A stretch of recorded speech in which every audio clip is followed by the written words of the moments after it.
qu'un jour dans mes balades, je suis en train de me balader en ville. Après le boulot, je décide de m'arrêter pour faire 2-3 courses. Je m'arrête, je fais les 2-3 courses. Je suis en train de partir. Quand je pars quelque part dans la vie, je rencontre ma petite soeur.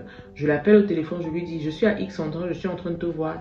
Viens, on va rentrer à la maison si tu es en train de rentrer. Elle me dit, non, ça va. Ton mari va me raccompagner. Je dis, ah ok, d'accord, il n'y a pas de souci. En tout cas, on se retrouve à la maison, d'accord. Moi, je rentre à la maison, ils arrivent au moins 2 heures de temps plus tard. Je me dis, mais vous étiez juste derrière moi, qu'est-ce qui s'est passé? Pourquoi vous arrivez à cette heure-ci? Mon mari me fait comprendre que non, en fait, il a eu un souci de dernière minute dont il a demandé à ma petite soeur de l'attendre pour qu'ils rentrent ensemble, mais ça a pris du temps. Il m'a raconté une histoire que je n'ai pas bien compris, mais bon. Je faisais semblant de ne pas voir ou alors je ne voyais pas. En fait, tu étais dans le déni, c'est tout. Je continue ma relation avec mon mari. Mon mari enchaîne les missions. Ma petite soeur enchaîne les week-ends chez son copain. Le copain qu'on n'a jamais vu, qu'on ne sait pas. On ne sait pas à quoi il ressemble. Chaque fois que j'ai eu à organiser des petits trucs à la maison et je lui disais, il faut inviter ton copain, qu'il vienne, on veut voir à quoi il ressemble et tout. Elle me disait toujours, non, il est en mission, non, il n'est pas là, non, il revient dans X temps, non, il allait voir sa mère. En tout cas, elle trouvait toujours des raisons pour que le copain en question ne vienne pas. Moi, pour ma part, j'avais compris qu'en fait, peut-être qu'elle n'est pas prête à avoir une relation sérieuse avec cette personne. Alors, j'arrête de lui mettre la pression. Un matin, je me lève, mon mari me dit, je vais me déplacer pour 1 semaine. Je ne sais pas encore si je vais prolonger les 1 semaine ou pas du tout, mais c'est d'abord pour 1 semaine. C'est une mission qui est arrivée comme ça. Je lui dis d'accord, il n'y a pas de souci. Honnêtement, je faisais confiance à mon mari aveuglément. C'est un homme tellement adorable. Quand je l'ai rencontré, il m'a tout appris, il m'a tout donné, il m'a montré ce qu'était l'amour. Pour moi, je lui faisais confiance sans regimber. Je savais que mon mari était un homme bon, un homme honnête. 1 semaine après son départ, il revient. Tout se passe bien. Ma soeur de son côté aussi, elle allait au travail. Tout allait bien. Tranquille. Je suis assis chez moi. Mon frère m'appelle. Il me dit, je t'ai dit de faire partie ces filles de chez toi. Tu ne m'écoutes pas. Je lui dis, mais quelle est la raison exacte? Est-ce que tu peux me donner la raison exacte? Mon frère me dit, ok, d'accord. Je ne fais que te parler pour que tu lises entre les lignes. Mais tu refuses de comprendre. Appelle ta mère. J'appelle ma mère, je lui explique la situation. Elle me dit, non, laisse. Ton frère, c'est quelqu'un qui est toujours en train de raconter des histoires. Il imagine trop de choses. Dans sa tête, il est toujours en train d'imaginer des choses, mais laisse tomber. Ma soeur ici à la maison est tout le temps malade.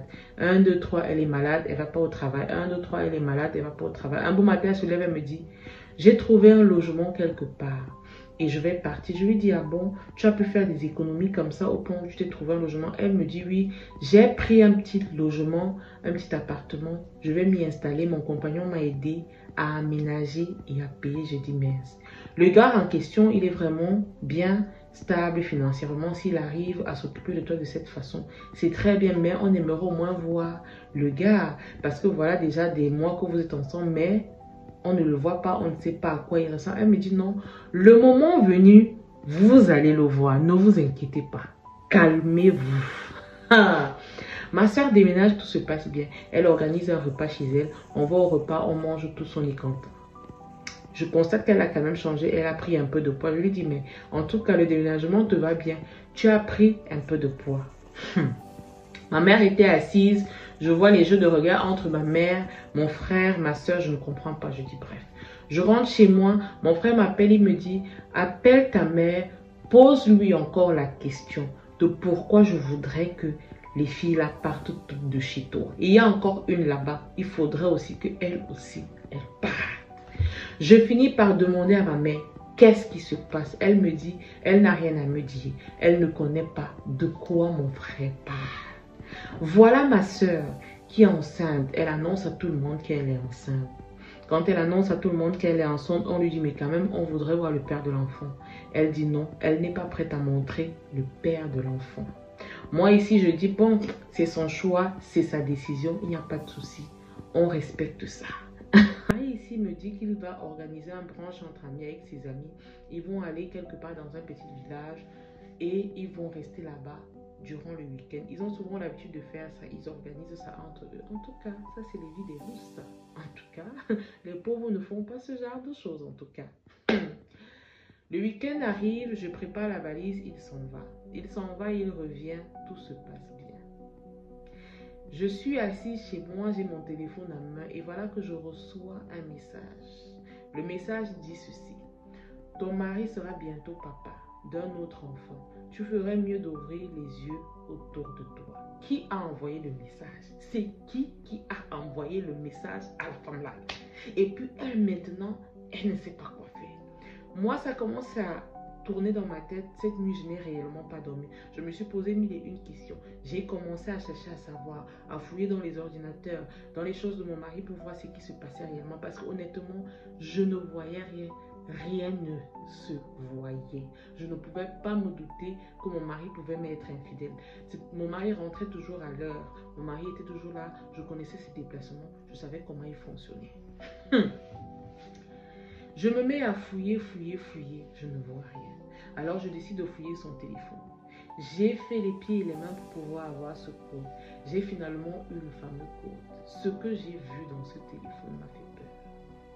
Mon mari avait des relations avec des femmes que je ne connaissais même pas. Et j'étais tellement choquée de voir à quel point il était ouvert sexuellement. Pour ma part, je savais que mon mari était quelqu'un de très conventionnel, alors que pas du tout.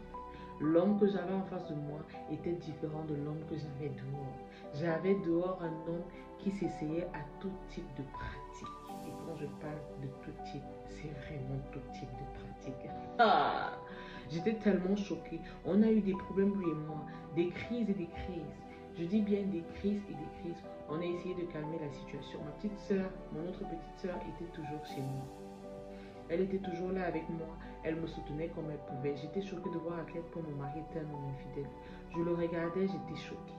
Mais je l'aimais tellement cet homme. Je n'arrivais pas à me séparer de lui. Je l'aimais comme une folle. Et je continue toujours de l'aimer jusqu'à présent. Ça n'a pas changé. Mon mari me dit, ok d'accord. Puisque tu ne veux pas m'écouter quand je te dis que je t'aime, sache que je t'aime réellement. Et pour se racheter, il me fait un beau cadeau. Je suis tellement contente du cadeau. Je suis tellement fière.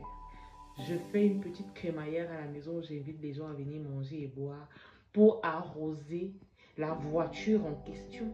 On arrose la voiture, mais ma soeur n'était pas là. Elle m'a dit comme quoi elle était fatiguée et que la grossesse la menaçait énormément. C'est pour ça qu'elle n'a pas pu venir. Ah, d'accord. Ok. Voilà que les problèmes éclatent entre mon frère et ma soeur, plus ma soeur à la maison.